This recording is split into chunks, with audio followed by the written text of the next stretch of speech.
नमस्कार दोस्तों, मैं डॉक्टर सौमित्र सिंह आप सभी का अपने चैनल में स्वागत करता हूं। दोस्तों, आज हम लोग भारत के प्रदर्शन पर, जो कि ओलंपिक्स में भारत का द्वितीय दिवस पर भारत का प्रदर्शन कैसा रहा, उस पर हम लोग आज चर्चा करेंगे। भारत के किन खिलाड़ियों ने मेडल्स जीते, किन खिलाड़ियों ने प्रतिभाग किया, किसको जीत मिली और किसको हार का सामना करना पड़ा। तो आइए दोस्तों, आज इस द्वितीय दिवस के विश्लेषण पर मैं आप सभी का स्वागत करता हूं और सत्र की शुरुआत करता हूं। दोस्तों, सबसे पहले हम लोग बात करते हैं शूटिंग की, जहां पर भारत की मनु भाकर ने भारत को पहला ब्रॉन्ज मेडल 2024 पेरिस ओलंपिक में दिलाया है। उन्होंने 221.7 अंक हासिल करते हुए तृतीय स्थान हासिल किया, जबकि पहला और दूसरा स्थान कोरिया की खिलाड़ी को मिला है।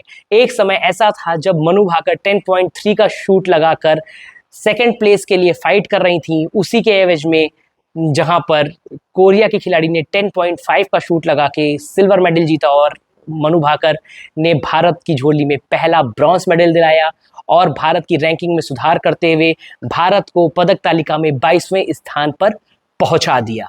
अगर हम लोग बात करें पदक तालिका में, तो ऑस्ट्रेलिया अभी सबसे ज्यादा पदकों के साथ लीड कर रहा है और तृतीय दिवस में ये जो रेशियो है वो चेंज भी हो सकता है।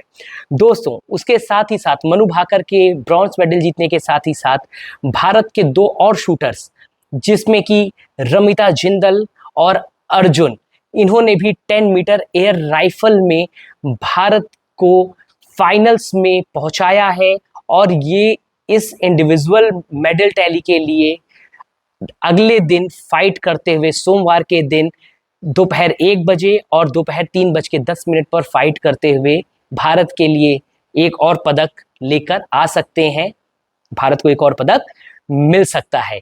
इसके साथ ही साथ अगर हम लोग बात करें भारतीय महिला तीर अंदाजी की, तो भारतीय महिला तीर अंदाजों से भारत को काफ़ी उम्मीदें थीं, लेकिन भारतीय महिला टीम नीदरलैंड से 0-6 के रेशियो से हारकर क्वार्टर फाइनल्स में बाहर हो गई, जहां पर उनका स्कोर 51-52, 49-54 और 48-53 था। स्ट्रेट सेट्स में भारत अपने इस मुकाबले को हार कर बाहर हो गया। दीपिका कुमारी जी से काफ़ी उम्मीद थी, जिनका चौथा ये ओलंपिक था, लेकिन अब सिर्फ उनसे इंडिविजुअल्स इवेंट्स में ही हम लोग आशा लगा सकते हैं और होपफुली हो सकता है भारत को वहां पर मेडल देखने को मिले। अगर हम लोग बात करें तैराकी की, तो तैराकी में भारत के श्रीहरि नटराजन और श्रीनिधि दो लोगों ने पार्टिसिपेट किया, लेकिन वो लोग सेमीफाइनल्स में प्रवेश नहीं कर पाए।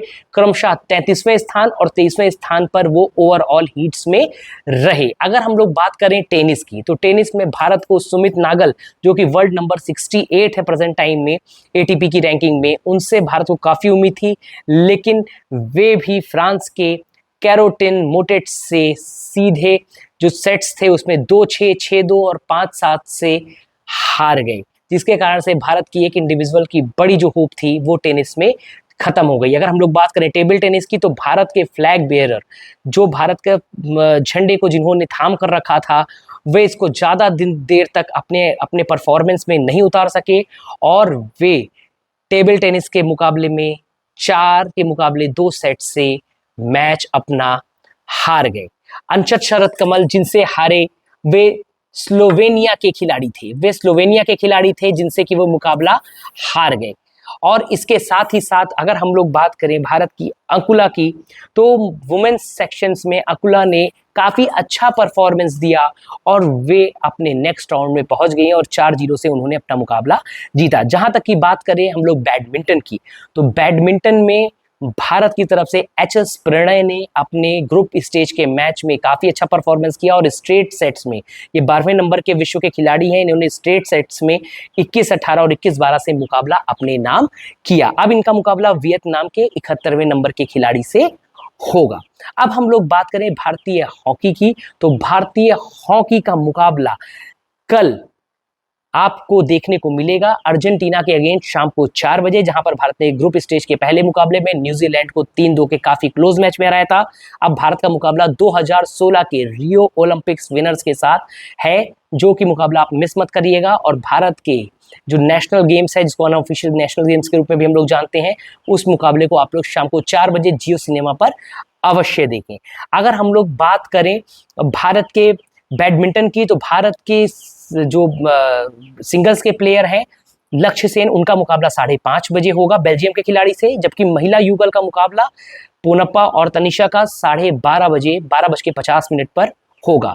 अगर हम लोग बैडमिंटन में पुरुष युगल की बात करें तो सात्विक जो रेड्डी हैं उनकी और चिराग की जोड़ी दोपहर 12 बजे अपना मुकाबला खेलेगी। साथ ही साथ अगर पुरुष तीरंदाजी की बात करें तो भारत के तरुणदीप राय की अध्यक्षता में यह मैच 6:30 बजे खेला जाएगा, जहां पर वो सबसे सीनियर खिलाड़ी हैं और धीरज और प्रवीण उनका साथ देंगे। यह क्वार्टर फाइनल का मुकाबला होगा। अगर यहां पर वो क्वार्टर फाइनल जीतते हैं तो भारत मेडल्स टैली की तरफ आगे आज जा सकता है।